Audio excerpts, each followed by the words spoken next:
We are joined now by Brett Ciancia from Pick Six Previews. Brett, how are we doing this morning? Guys, thanks for having me on. It was a huge college football Saturday last weekend. A little bit lighter slate coming up, but this is when the upsets really happen. So I'm excited to break it down with you. Another big week coming up. Brett, I'm excited that you started just with that because we've got to recap kind of the big games that happened last weekend.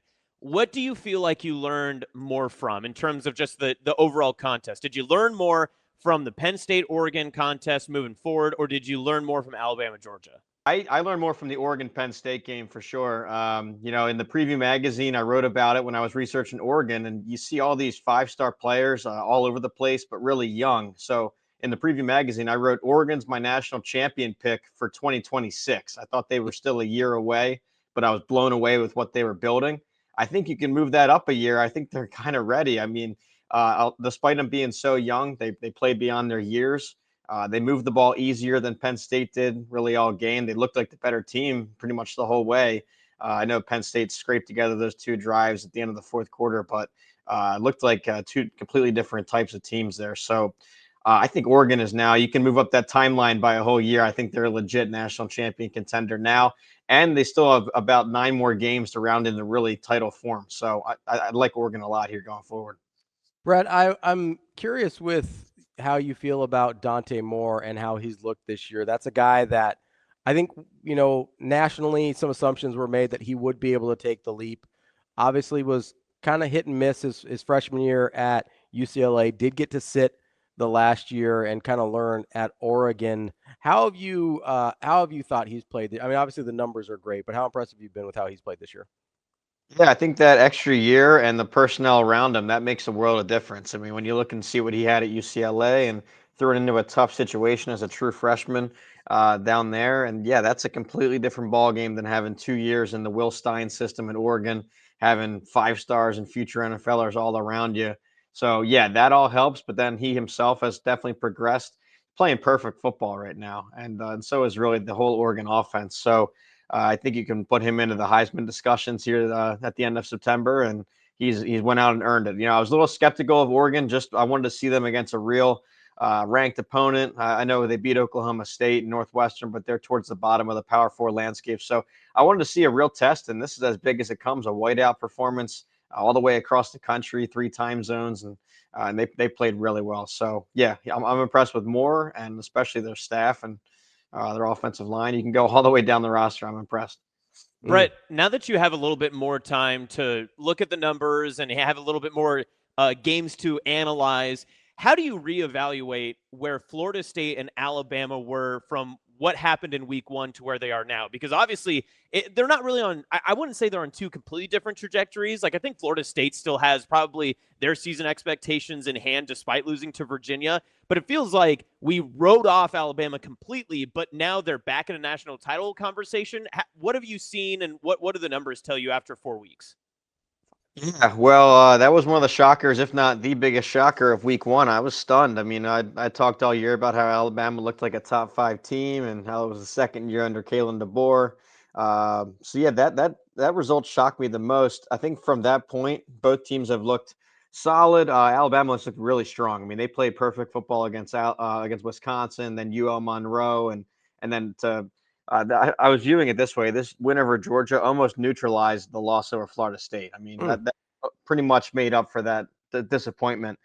They're right back now in the driver's seat for the SEC. And, if you're anywhere near that top 4 of the SEC, you're probably going to be a playoff team. So they're right back in there, and they've earned it. Now, with Florida State, that was a signature win over Bama, and they posted a couple big offensive performances against the non-AQs. Came up small against UVA. I know it's a road game, but I mean, this is not Memorial Stadium in Lincoln. This is not 100,000 in the Big Ten. This is Scott Stadium. So you got to be able to win there. I was disappointed that the defense gave up 46 points. So they have a lot to clean up here before ACC play. Better get it fixed quick because Miami coming in could be one of the best in the country. So that loss Friday night to UVA shifted my thoughts on the ACC a little bit. I think they're now a 1-bid league. I think it's just going to be their champ, Miami. Any at large coming from there. I want to talk about Arizona State here because it felt like after the Mississippi State loss, we wrote them off immediately. Turns out Mississippi State might actually be pretty decent. Then they go out and beat TCU this past weekend, that late game on Friday after that Florida State game we were just talking about. Did we jump to conclusions too quickly on Arizona State based on who we assumed Mississippi State was going to be? Yes and no. I mean, I think with that loss being that it was a non-conference, and just knowing that the Big 12 most likely they have to run their conference to make a playoff bid. I was skeptical after seeing that performance, but then again, last September, they fought hard against Mississippi State and against Texas State last September. So they had their close games all year last year. But really, one of the most resilient and elusive quarterbacks in the pocket is Sam Levitt, and he really shined again Friday night. Some of his scrambles, he might be the best scrambler in the country. The way he's able to extend plays like that, and really he takes it on himself to run the ball too. So I like what they have there. They're really gutsy in fourth quarters. Similarly, so is Iowa State, a team that I really can't figure out with my game grade or formula. Iowa State, I keep thinking they're going to lose, and then that Rocco Becht, he's invincible in the fourth quarter. And now I look at the calendar here; it's Rocktober already, so it's going to be more of that resilience from them too. So Big 12 is wide open, guys. I can't wait to see it continue to unfold. I think I put Texas Tech #1, and then these Arizona State, Iowa State, TCU, Utah, all in that next tier. So I want to stay with Iowa State for a second because I'm fascinated by the program. I'm a big Matt Campbell fan with what he's done there. But so talk to me about why your game grades are so, I guess, mid or meh on Iowa State versus the results that we keep seeing. Yeah, and like you too, I really respect Iowa State's program. Matt Campbell, one of the best in the country. John Haycock on defense, really an innovator. The way he designed that dime stack 3-3-3 defense to puzzle these Big 12 offenses. So I'm a huge, I really like these coaches and Rocco Becht, but it's kind of it's hard to calculate it because when you look on paper, that they scrape away and they win by one score, and their yardage totals are close. The per play numbers are close. So maybe the formula just doesn't catch some of these key stats. I mean, special teams isn't factored in as much to my formula, and they're excellent with that. So yeah, that's why I put out a tweet saying how I thought Iowa State might fall out of the top 25 with a couple losses coming up, and got a lot of pushback from Cyclone fans. I'll say, hey, credit where credit's due. They went out, they dominated Arizona, won by 35 points, I think, and we'll see if that continues. So I'm able to give out credit when it's due, and they're definitely deserving it right now. Brett, you got to be careful of those Big 12 fan bases. They are very aggressive and love to be online. I mean, I'm sure the Iowa State fans are all over you. Nothing like. Well, you know what? That's a good thing because it means they care. And when I talk to, I go all across the country here. There's like no passion at all from this ACC. So you know what? I'd rather have some angry, which angry to me that just means interested. So I'd rather have some interested Iowa State fans than just there's no Wake Forest or Boston College people anywhere on the map. So. Well, I love it. I love watching these packed stadiums in the Big 12. BYU and Utah, they're really passionate out there. So yeah, I like it. It's good stuff. So there weren't any like scalding hot takes from like Georgia Tech, Wake Forest this weekend. Brett, so I asked Ravi this yesterday, but just with everything that kind of went on, obviously in their big matchups, Penn State and LSU both suffered losses, kind of are really taken aback from what happened on Saturday. But there was a lot of other things that happened just in terms of their conference play, other teams looking better prepared, all that other stuff too. Which fan base or program, however you want to take it, would you rather be on this Tuesday? Would you rather be Penn State's or LSU? I'd rather be Penn State's, but I'm based here in Pennsylvania, and I got to tell you, these fans are down on this game. I mean, they put so much into this Oregon game. This was almost their Super Bowl because this was supposed to be their year. I mean, all the stars aligned. It was a veteran roster. The coaches were all in place. They had the quarterback, the running backs, and they had this what they thought was a young Oregon team. So to come out flat like that for 3 quarters, I think they're really upset about it. Now it's a different era. Now with this playoff, you can have a couple mulligans, and I think that Penn State is still projected to make it. I think they'll be fine, even at 10-2. I think they're a playoff team. Why I answered LSU is I think they have a lot more problems with this roster. This offense is broken. Bottom 10 in my numbers rushing the ball, bottom 10 offensive line run push, and then you look at their upcoming schedule. It's a gauntlet. So this week I flipped LSU out of the playoff bracket. They're now no longer projected in. I instead put Ole Miss, Bama, A&M. They all took spots away from where LSU was. So I would be more upset if I'm LSU because I think they're now losing playoff access. Okay, so Brett, I have kind of a hot take for you. I want to see how you feel about it, and it has to do with Penn State here, because it seems like, we got to know Andy Kotelnicki with his proximity at Kansas here for a while, and kind of the offenses he liked to run. True or false? Andy Kotelnicki and his offense at Penn State would be better if Drew Aller and Bo Prabula switch spots. Even Oh man, Drew Aller is a better quarterback in general. that's a tough one. Yeah, I mean, I'll lean with Drew Aller here because we saw it last year. Last year, in a lot of my numbers, you look at the explosive plays last year. I mean, they were top 10 in explosive rushing and top 10 explosive passing. Very rare categories there. Unfortunately, hasn't translated yet. It's hard to scrape together some long plays for them this year. But I have to answer Aller just because I saw it live last year. I mean, they already proved that was the better situation. They had Prabula on campus, and Aller was able to hold his job. So. I'll say, yeah, Prabula has really impressed me. I want to see once they get into league play. Let's see once they play a team like Oregon, a caliber of in Oregon down in Missouri. Then we can really grade it out. But I trust Kotelnicki. I think he's one of the smartest in the game. So let's let it play out. And I'm still excited for Penn State's future here. Brett, I know we talked about some of the Big 12 teams. Ravi made a Georgia Tech reference. We've talked a little bit just about some of the Big 10 schools as well. I'm curious if there is a team that might be right now in either the AP coaches poll or maybe just an under the radar team that's still maybe possible of making a college football playoff push or a run here that's maybe in those low teens or 20s that just needs a couple of those key wins to go their way, and maybe they're going to surprise people when we get late in November. Yeah, well, I think the answer here, it's all about the Big 12. Just knowing that they have an automatic bid, just knowing that basically it's just the conference race. Who can win this Big 12 title game? So when you look at it, a lot of the contenders I've got, they're not ranked, or they're just outside, or they're just in those 20s.